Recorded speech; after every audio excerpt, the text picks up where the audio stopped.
Bonjour à tous, je suis ravie de vous retrouver aujourd'hui pour une nouvelle vidéo sur ma chaîne. Bienvenue sur les Blabla de Clé de Saule.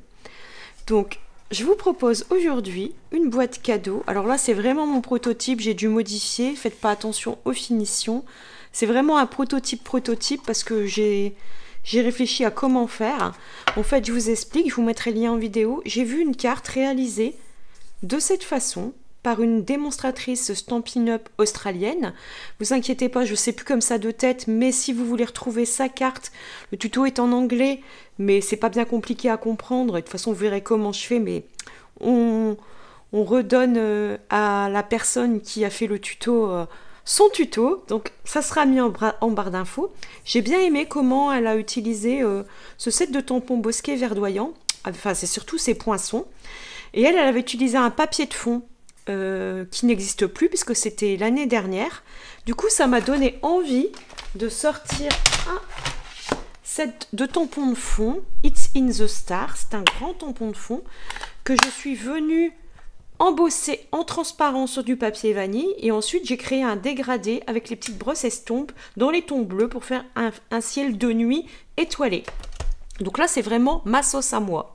Et puis une fois que j'avais cette base plus ou moins de cartes, je me suis dit, c'est tellement beau que je verrais bien ça sur une boîte.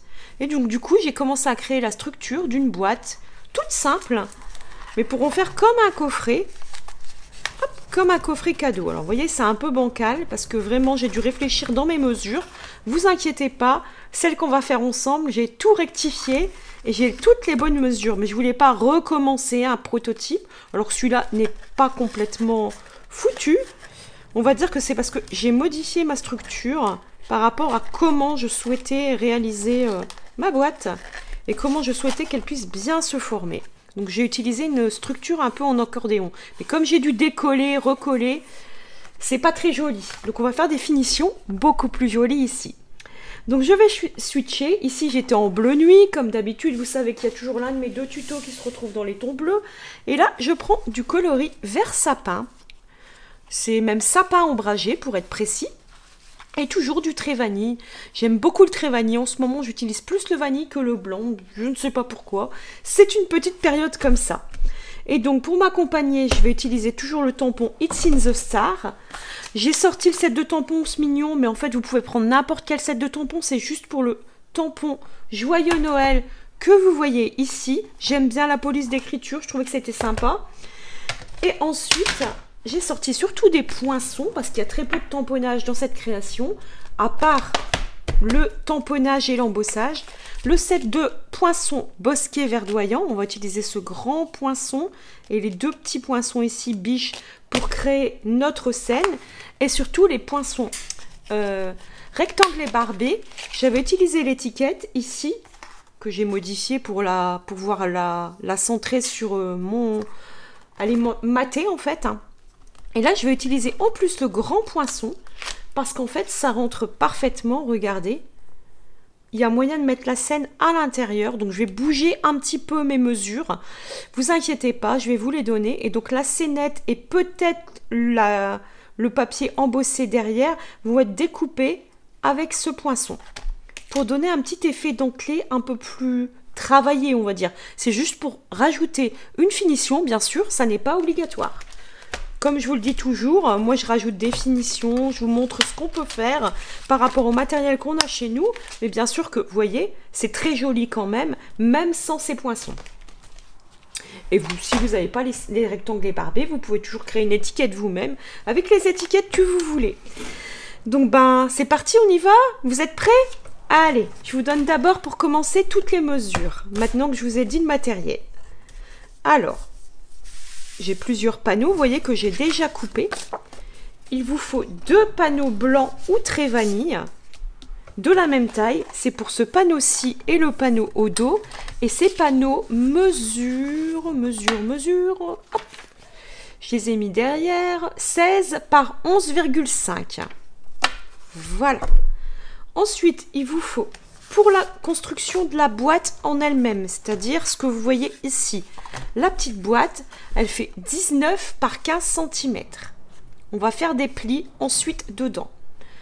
Ensuite, pour la construction de la charnière, il vous faut un morceau de 16 cm par 7 de la même couleur que votre boîte. Ensuite, pour la carte qui vient se placer au-dessus, il vous faut un panneau de la coloris de la boîte, de la charnière et qui va venir au-dessus. C'est ce qui sert de matage. Ce panneau mesure 15 par 11. Il vous faut la même chose, mais pour le dessus, celui qu'on va utiliser avec notre poinçon forêt, ce panneau mesure 14 par 10. On va aussi découper dans du trait vanille un panneau de 14 par 10, mais une fois seulement qu'on aura réalisé notre tamponnage. Parce que il va aller dans la planche que vous avez pour tamponner. Alors moi, c'est le Stamparatus de Stampin' Up qui n'existe malheureusement plus, à mon grand regret. Mais vous prenez bien la planche à tamponner que vous avez besoin. Et pour placer les aimants et le tampon, moi j'aime bien toujours prendre quelque chose d'un peu plus grand. Parce que j'aime bien mettre un tampon en haut, un tampon en bas. Comme ça, ainsi je suis sûre que ma feuille ne va pas bouger parce que les tampons, les aimants du Stamparatus sont très très forts. Et ensuite, ça me laisse vraiment la place pour venir placer mon tampon de fond de cette façon. Alors nous, après, on va le couper dans l'autre sens. J'aurais très bien pu même le mettre comme ceci. Je le remonte. Du coup, ça me permet de le mettre un peu en travers pour que ça tienne encore mieux. Je me suis centrée sur mon papier.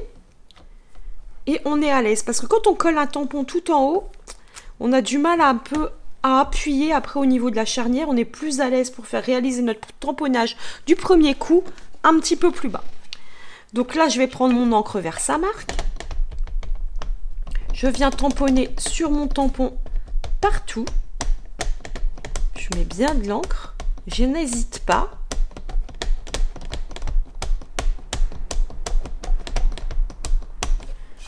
Et ensuite, je viens appuyer sur mon Stamparatus bien fortement.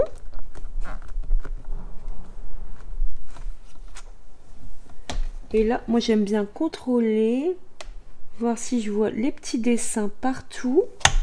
Je pense que c'est bon. Oups.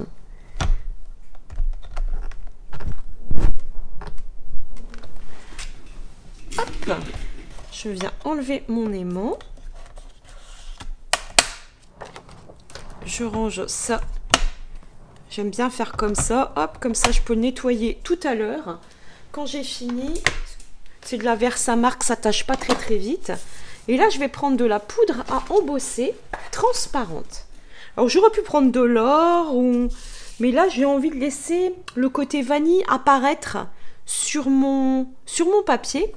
En fait, c'est ce qu'on appelle la technique du résiste. Donc là, je viens prendre un brouillon et je vais venir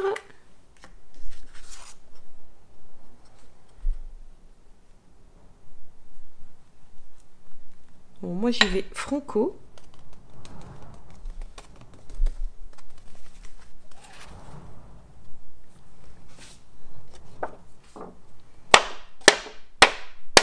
Et pour enlever le surplus, moi j'aime bien donner des petits coups. Et là, bah vous, je pense que vous ne pourrez pas voir à la caméra, mais on voit bien le tamponnage est réussi. Là, je reprends ma poudre et je viens tout remettre dans mon pot. Je referme ça de suite pour ne pas faire de catastrophe. J'aime bien parce qu'il reste toujours un peu de poudre sur les feuilles. Et là, je vais venir chauffer avec mon pistolet. Hop là. J'ai oublié de passer le petit coussin d'embossage, mais bon, ça a fonctionné quand même. Donc là, je mets en position de mon pistolet, hein, c'est important pour l'embossage. Je laisse chauffer 1 minute ou 2, même pas, allez, 10 secondes. Je laisse chauffer une dizaine de secondes le temps que ça chauffe, hein, et qu'il soit bien chaud. Et quand c'est ok, hop, je le mets à ma main, je vais venir faire fondre la poudre.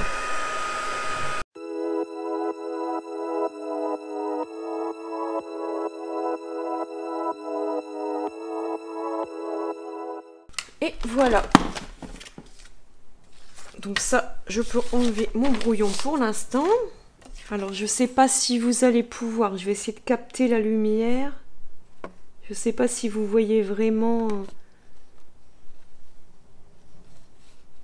les motifs. Et là, du coup, on va avoir besoin d'une brosse estompe. Je vais prendre une brosse estompe bleue. Alors moi, parce que souvent, j'utilise les mêmes couleurs. Alors tout à l'heure, enfin pour mon prototype, j'avais utilisé plutôt du clair, du béguin bleu. J'avais quand même mis aussi du boho blue et j'avais pris du bleu nuit, mais le bleu nuit était vraiment sur l'extérieur. Bilan, on ne le voit pas.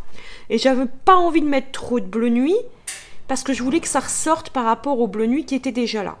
Là, c'est différent. Je pars sur du papier vert. J'ai vraiment envie d'avoir un ciel de nuit assez profond. Donc, je vais quand même mettre certaines zones pour faire un dégradé en bleu bohème. Mais par contre, j'ai enlevé le béguin bleu et je vais mettre pas mal de bleu nuit. On va dire que les 3/4 de mon tamponnage va être en bleu nuit. Par contre, pour ne pas gâcher de papier, je vais déjà couper mon panneau à 14 par 10 cm. Donc pour ça, je vais aller à ras de mon embossage pour enlever la bande où il n'y a rien du tout ici. Et de l'autre côté, du coup, je vais me placer à 10 cm.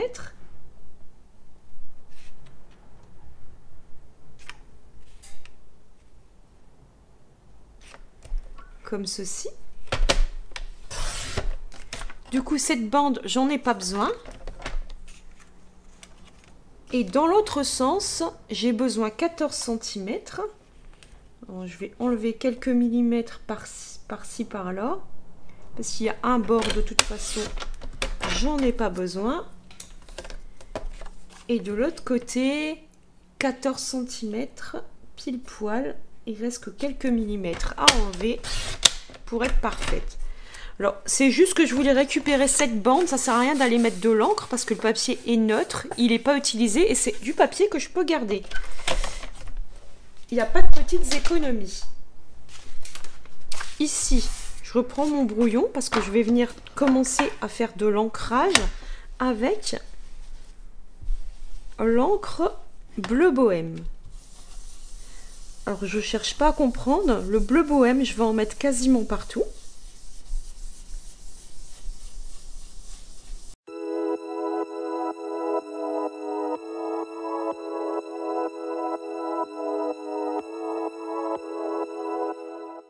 Et là, je vais switcher pour du bleu nuit. Donc, je vais venir foncer une grosse partie et laisser des zones un petit peu plus claires volontairement. Alors, vous avez vu que je commence toujours par le plus clair, hein, parce que... Et là, j'y vais.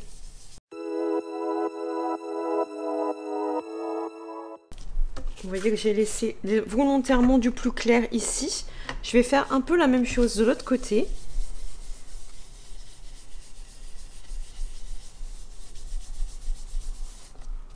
On se retrouve avec un rendu beaucoup plus foncé. Et je vais reprendre un petit peu de bleu bohème pour mieux scinder mes deux changements de couleur.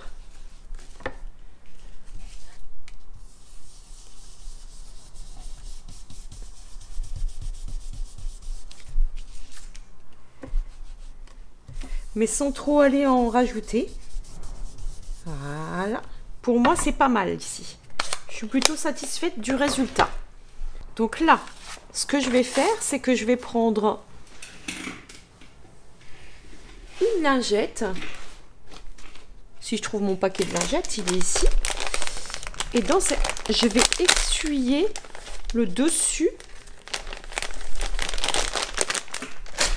de mon papier pour nettoyer en fait mon embossage. Et vous allez voir que ça va nettoyer parce qu'il y a quand même de l'encre qui s'est déposée.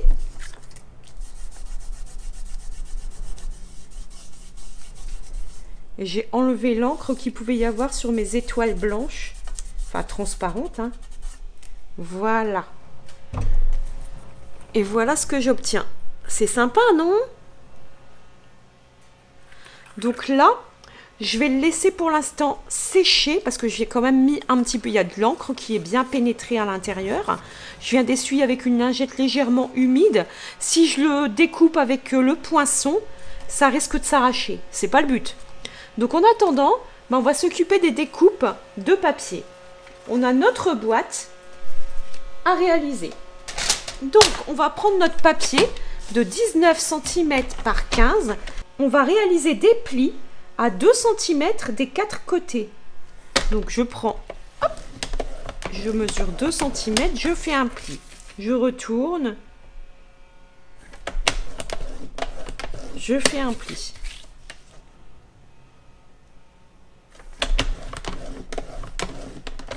Voilà. Et pour finir, je fais un pli. C'est les seuls plis qu'on a à faire dans cette boîte. Ensuite, on prend notre paire de ciseaux. Et là, je coupe sur l'onglet ici. Je fais un quart de tour. Je coupe la même chose jusqu'à à chaque fois l'intersection de la ligne de pli qu'on a réalisée. Hop. Et hop, c'est fini. Ensuite, je biseaute légèrement. C'est vraiment léger, seulement sur le trait intérieur. On ne fait pas sur l'extérieur de l'onglet, on fait sur celui intérieur. Là où on vient justement d'ouvrir notre boîte pour créer les onglets. Une fois qu'on a fait ça, on va venir raccourcir légèrement l'onglet, mais vraiment de 1 mm. Entre 1 et 2 mm, pas plus. On fait ça pour les 4 onglets. Voilà, votre boîte est déjà prête. Je vais prendre un plioir en os. Donc je vais prendre ça. Je vais préparer des petites pinces, c'est pas obligatoire. Moi j'aime bien laisser prendre mes projets, surtout de boîte, pour les maintenir et que ça bouge pas. Et je vous conseille de faire ça si vous voulez.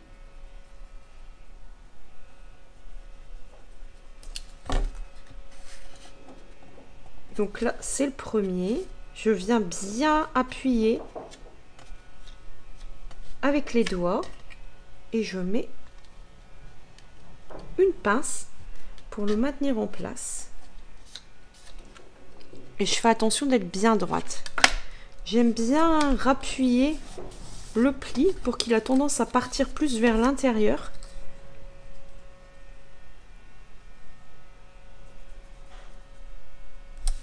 Je fais la même chose. Je viens me plaquer contre mon côté et j'essaie d'avoir un angle bien droit ici.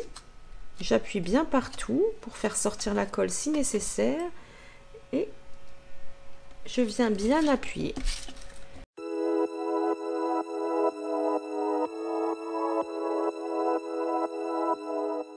Voilà, j'ai essuyé les éventuelles traces de colle. Et là, la boîte, c'est pareil. Elle aussi, on la laisse sécher. On va prendre notre charnière. Je la mets de côté. Et la charnière, donc c'est celle-ci. C'est le bandeau qui mesure 16 par 7 cm. Et dans le sens des 7 cm, on va faire des plis. On va d'abord faire un premier pli à 2 cm.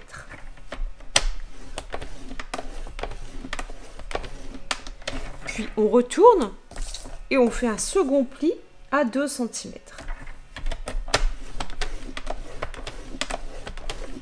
Donc on se retrouve, je vais vous montrer, avec ceci. Mais moi j'avais envie que ça s'arrondisse et que ça soit beaucoup plus travaillé.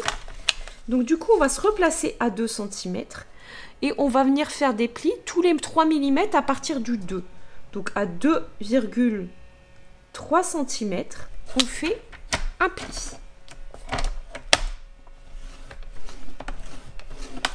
Puis à 2,6 cm, on fait un pli. À 2,9 cm, on fait un pli.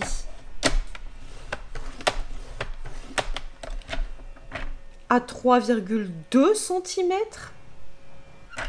on fait un pli. À 3,5 cm, on fait un pli. À 3,8 cm, on fait un pli. Vous aurez les mesures de toute façon comme d'habitude. À 4,1 cm, donc pour les mesures, il faut aller en barre d'infos, vous allez sur le blog, et dans l'article de blog, il suffit de s'inscrire à la newsletter si ce n'est pas encore fait, vous recevrez le plan de coupe, enfin la fiche technique. Donc on était à 4,1, on va aller à 4,4 cm, on fait un pli. 4,7, on fait un pli. Et le suivant, ça aurait été logiquement à 5, mais le pli est déjà fait, puisque ça fait 2 cm de l'autre côté. On se retrouve avec ça, et vous voyez que, je sais pas si, je pense que là vous voyez, il y a des plis partout. On va essayer de venir les marquer tout le long, avec le plioir, on peut s'aider. Donc là, il y avait le premier, on va aller chercher le suivant.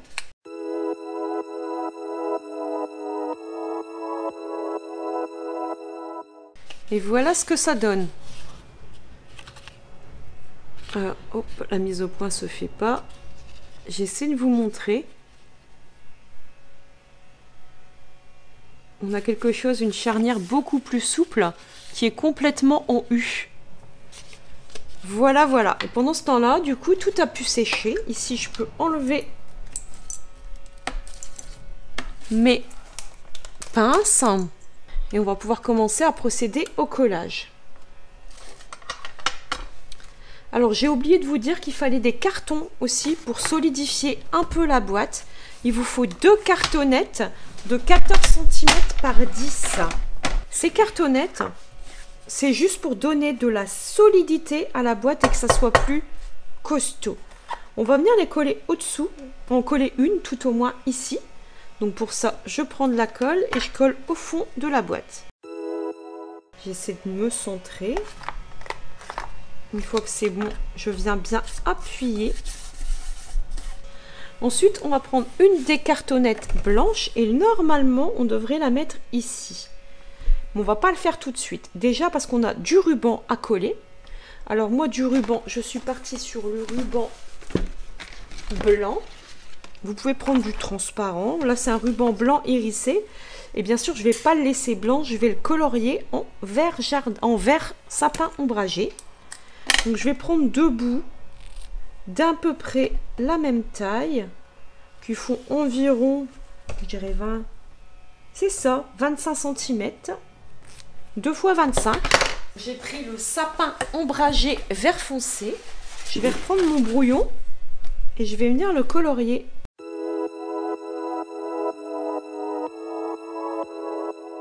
Et là, je vais venir seulement prendre, alors vous prenez l'adhésif que vous voulez. Hein. Moi, je prends du double face et j'enlève pas la pellicule de double face.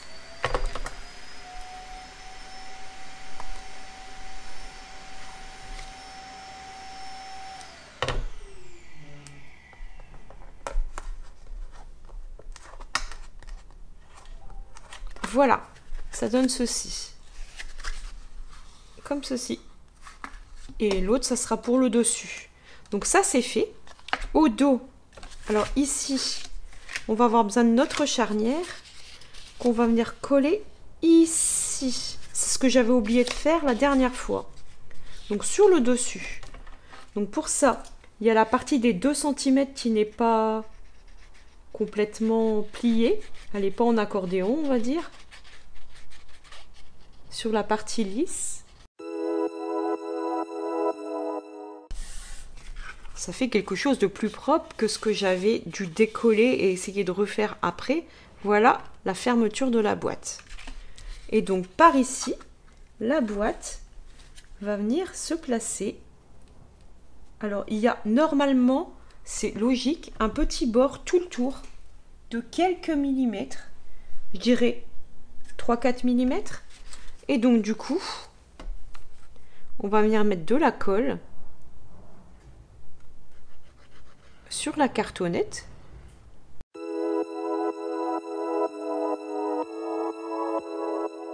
Et du coup, on a une boîte, vous voyez, qui se tient. C'est quelque chose de solide. Donc, la base de la boîte est OK. Il reste le couvercle. Pour le couvercle, on va devoir procéder à des petites découpes. Alors, on peut aussi venir coller, si on le souhaite, tout de suite ça ici, puis ça ici. Et moi, j'aime bien travailler à plat. Donc, on peut venir coller la cartonnette ici, dessus. Ça, il n'y a pas de souci. Au milieu.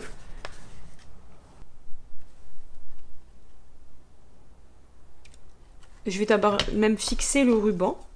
Quoique le ruban... Oui, je peux fixer le ruban ici. Avec du double face.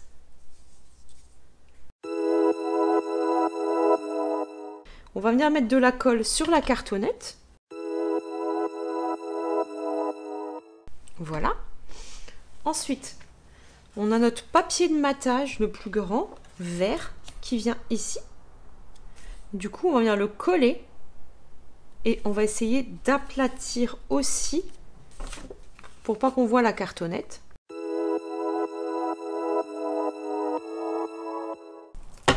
Et là, je viens centrer mon papier comme il faut, comme ceci. Et déjà, je viens bien l'appuyer. Et ce que je peux faire, c'est ça.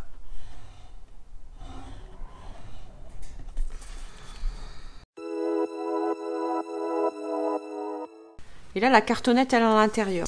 Sur le couvercle, c'est très beau. Du coup, maintenant, on a 2 découpes à faire pour continuer notre décoration. Donc, il nous reste 2 panneaux. Le panneau vert dans lequel on va venir prendre ce joli motif au milieu. Puis, le panneau bleu dans lequel on va venir découper en grand ceci.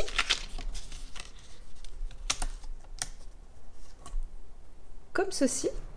Et une fois que j'aurai découpé mon panneau vert avec la forêt, je vais venir découper la même chose ici. Donc il est important d'avoir le même sens. Donc repérez bien dans quel sens vous posez votre poinçon pour le mettre de la même façon sur le vert ensuite. Donc je réalise les découpes et je reviens vers vous. Voilà où on en est. On va pouvoir coller au centre ici notre panneau à motif ciel. Donc là, c'est de la colle liquide à nouveau.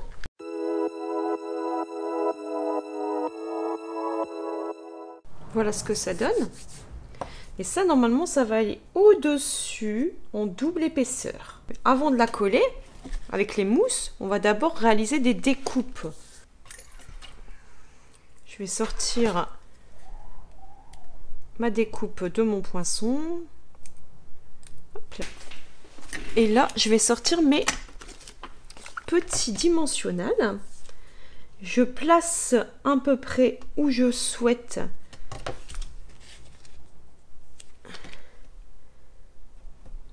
mes biches et bambis. Moi, j'aime bien appeler ça un bambi.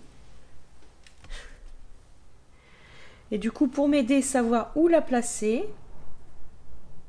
vous voyez, je m'aide en imaginant où est-ce que ma scénette va venir. Ici, même chose. Je mets des petits dimensionnels sur mes découpes. J'en mets 2, hein, ça suffit. Et là, j'enlève les pellicules.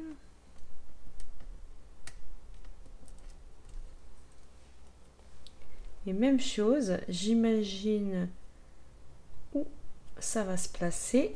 Et je place ma biche. Avant de coller ça, je vais prendre mon Wink of Stella. C'est un pinceau à paillettes.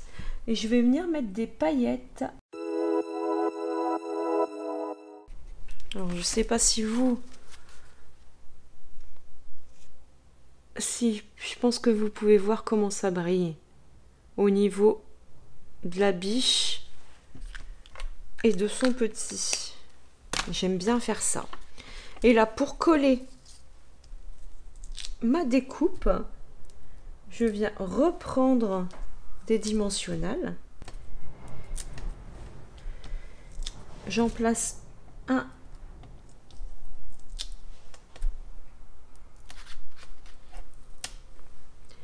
Et en fait, j'enlève la pellicule et je viens en placer un deuxième pour avoir une surépaisseur.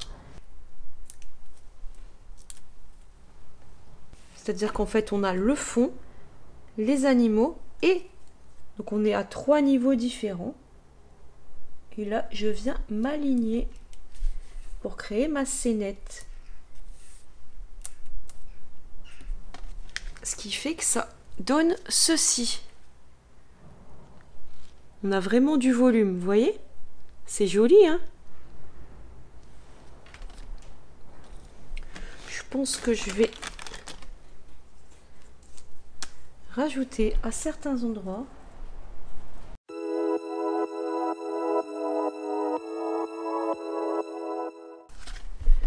Donc, ben maintenant, il nous reste une chose à faire, c'est venir coller ceci à ceci. Il restera ensuite à mettre notre sentiment. Donc pour ça, je viens prendre ma colle.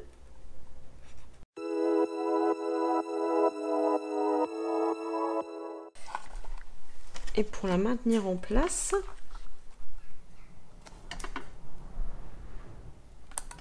je viens pincer un tout petit peu.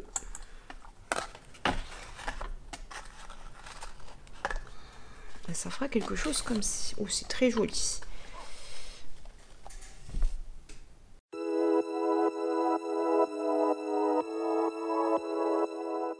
Et ben ça change tout, je trouve. Regardez ça.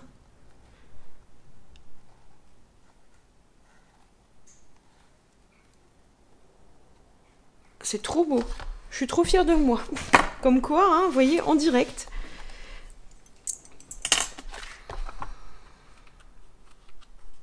Super. On va pouvoir fermer la boîte.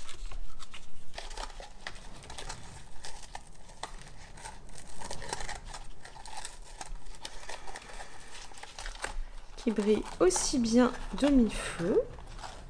Comme ceci. Il nous reste notre petit tamponnage Joyeux Noël à faire ensemble. Sapin ombragé.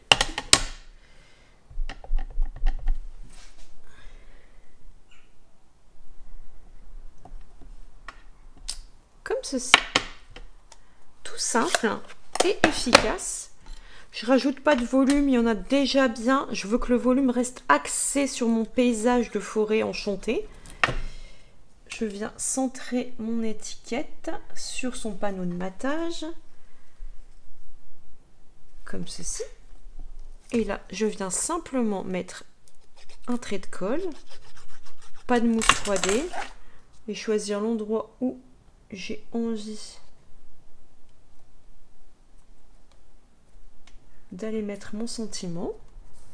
Je le mets en haut ici. J'adore. Et puis, bon, on va rajouter juste 2 petits brillants.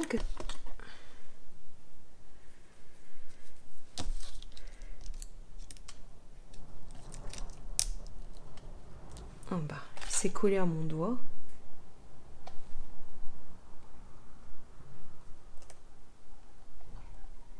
Comme ceci.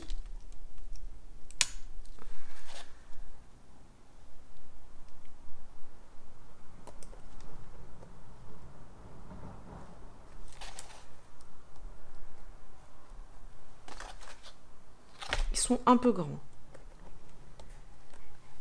Je vais prendre les plus petits. Vous voyez, quand je place un bijou, je ne l'appuie pas tout de suite pour que je puisse le décoller si ça ne me plaît pas. Et ça me laisse le temps de le placer où je le souhaite. Comme ceci.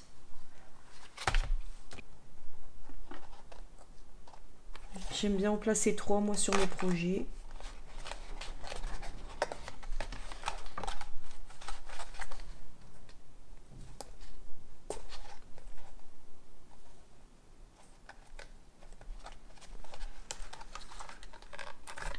Voilà, ce projet est terminé.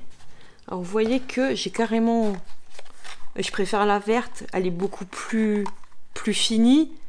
L'autre c'était un prototype. Le fait d'avoir fait cette découpe, ça rajoute quelque chose, et le fait d'avoir colorisé les troncs, ça apporte un peu de dimension dans le paysage et mis quelques touches de couleur verte au niveau des feuillages, du brillant. Bref, je suis fan.